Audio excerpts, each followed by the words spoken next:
Hey guys, welcome back to Elden Ring. Welcome to a bit of a random episode. It's not really a filler, but it does escalate in its level of interest. We start at the Weeping Peninsula. I teleported here to activate the mausoleum because I want to duplicate Astel's remembrance. I want to use it to get the Waves of Darkness, Ash of War.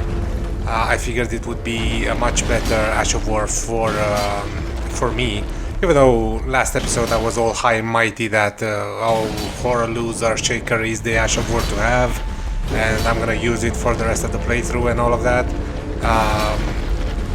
I did mention that I might change my mind, and I did change my mind because Waves of Darkness is just plain better for my playstyle because it is both good. Or I should say it's good for both single target and multi-target, or AoE. It does more damage, it has more hits, it also scales better off of intelligence as opposed to the Earthshaker, which is mostly a strength Ash of War. Yes, you can infuse it, you can give it magic affinity, but it does scale off of strength as opposed to Waves of Darkness, which scales mostly off of intelligence, so that's gonna be a good or a better fit for the build.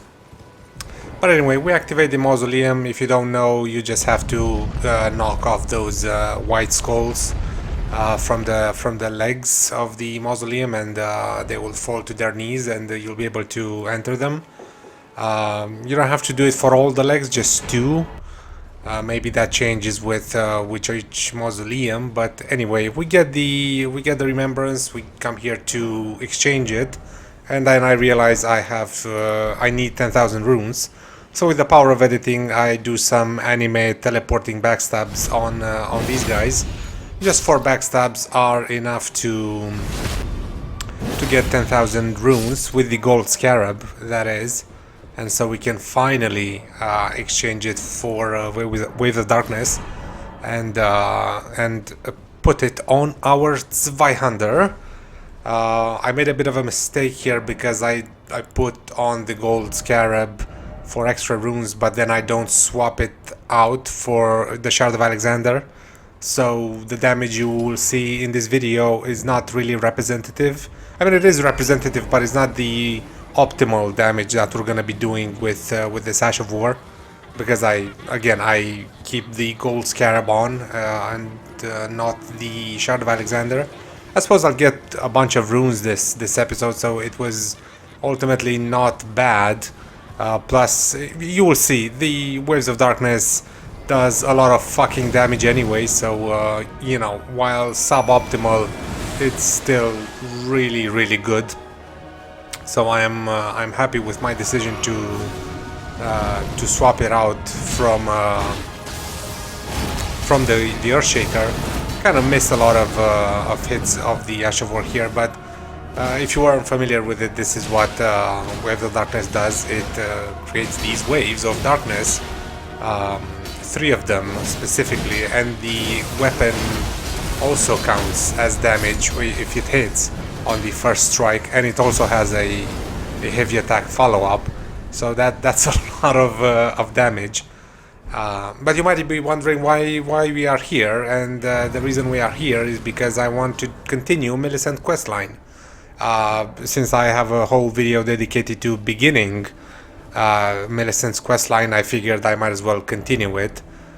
So we need to fast travel to the Erdtree Gazing Hill, and we will find Millicent there, and we will be able to give her the prosthesis, the Valkyrie prosthesis, I believe it's called, from the Shaded Castle. We also find the golden seed, which is nice. But yeah, she should be here. If she's not here, I really don't know what to tell you. That means you haven't done the correct things in Caelid.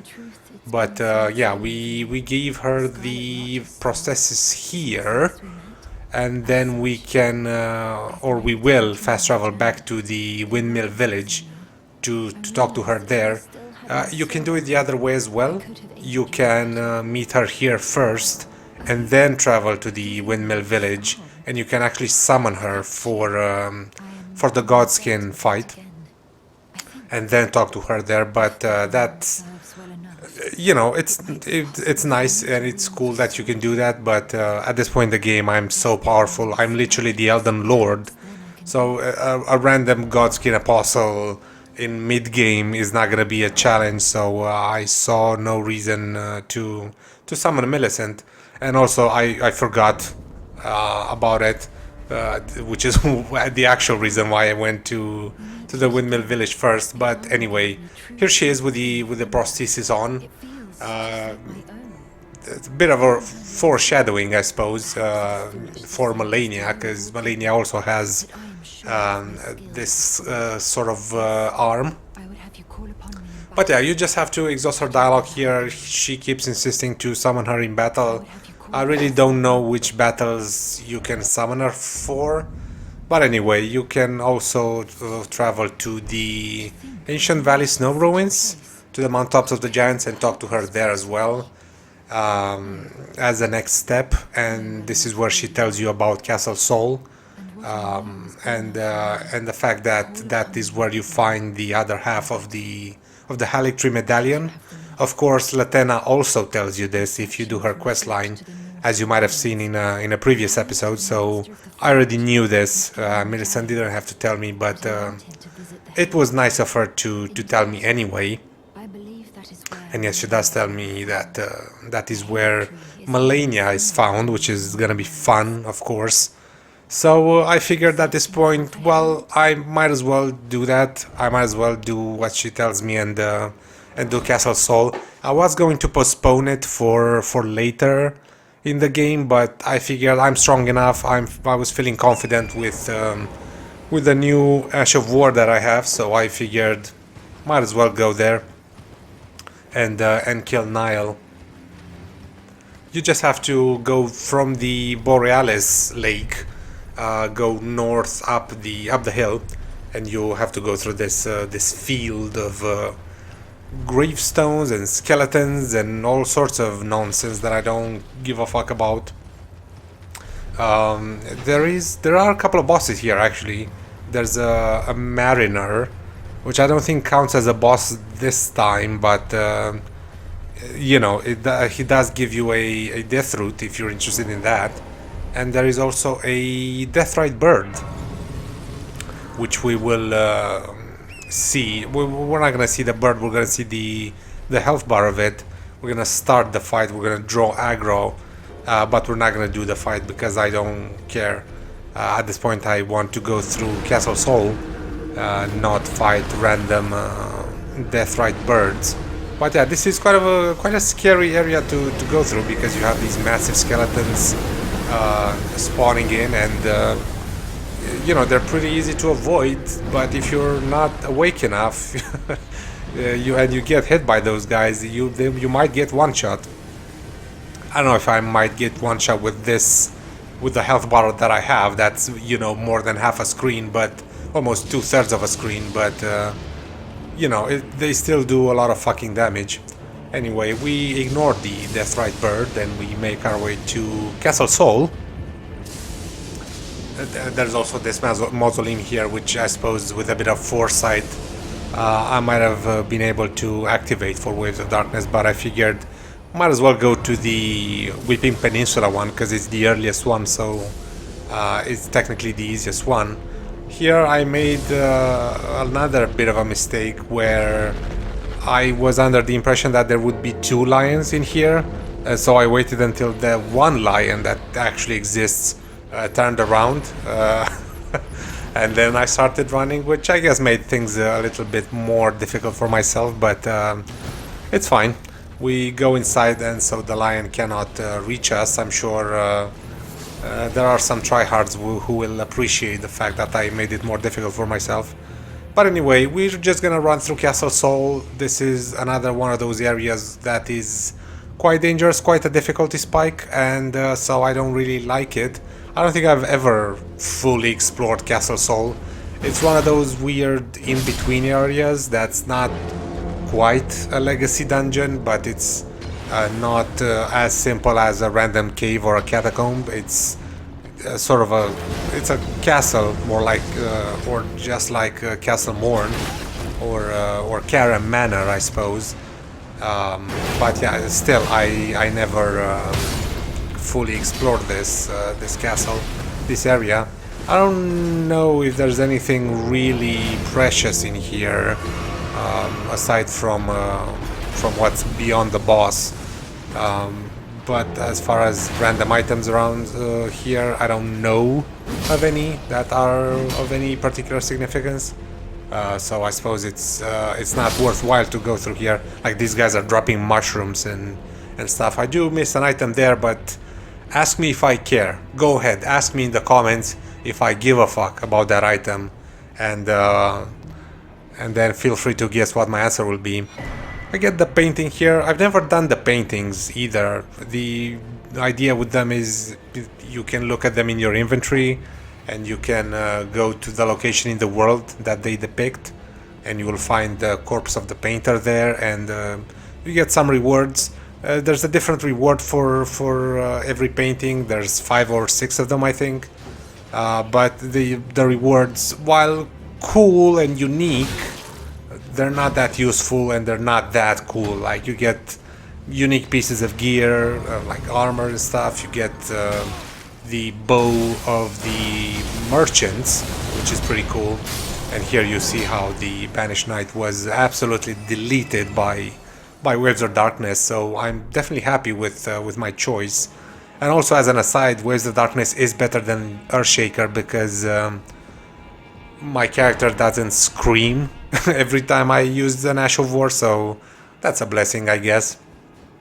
But anyway, from the site of Grace, we just go up these stairs, and a bunch of soldiers will spawn in, which is very reassuring, I suppose. We unlock this shortcut. I don't think it's much of a shortcut. I don't even know where that shortcut leads. I find it much more comfortable to do the run that I've just done. Anyway, this is Commander Niall. He's a piece of shit because he summons 2 guys as opposed to myself. I only summon 1 Mimic Tier. So this guy is a bit cooler than me, I guess. He has 2 Spirit Summons.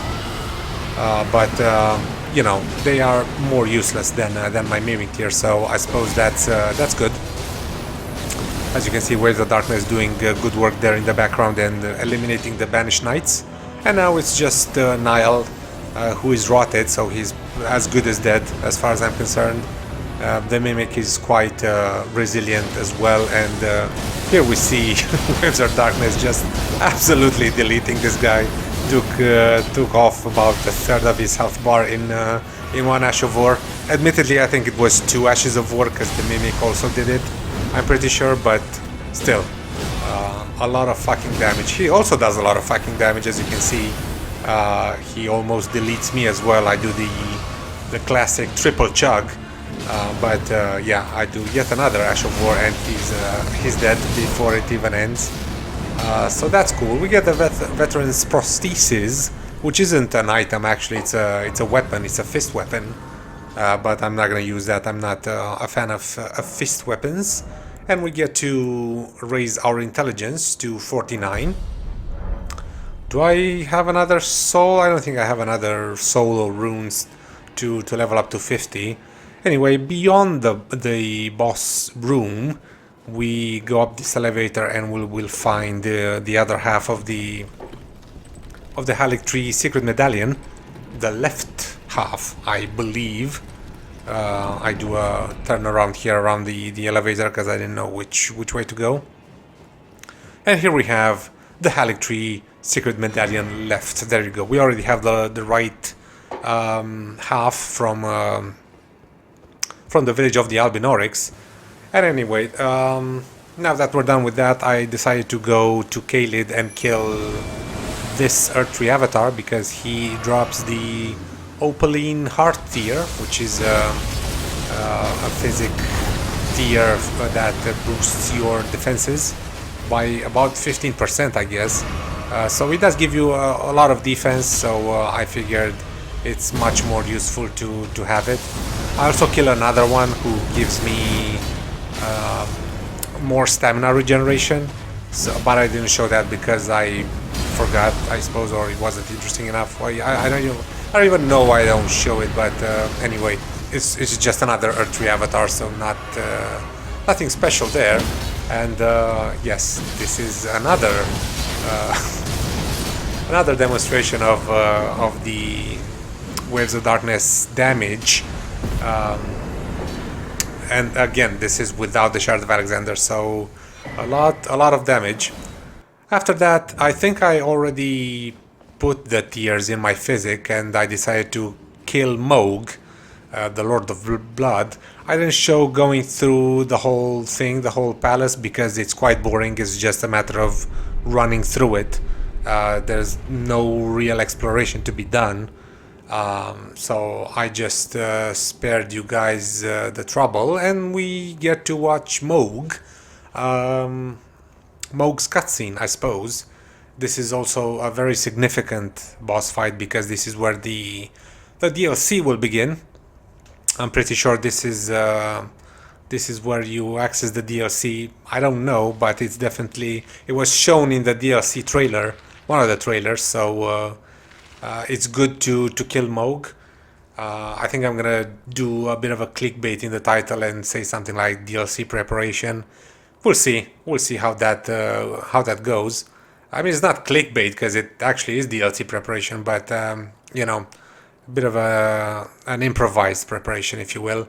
But anyway, that in the cocoon is Miquella, which is Malenia's twin, and he was kidnapped by Mogh and brought here because Mogh is a creep and a pervert and a pedophile, and he spawns in from this pool of blood and does a cool speech, so I'll leave you to it.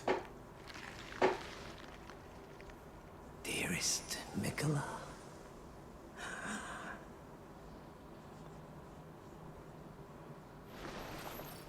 you must abide alone a while.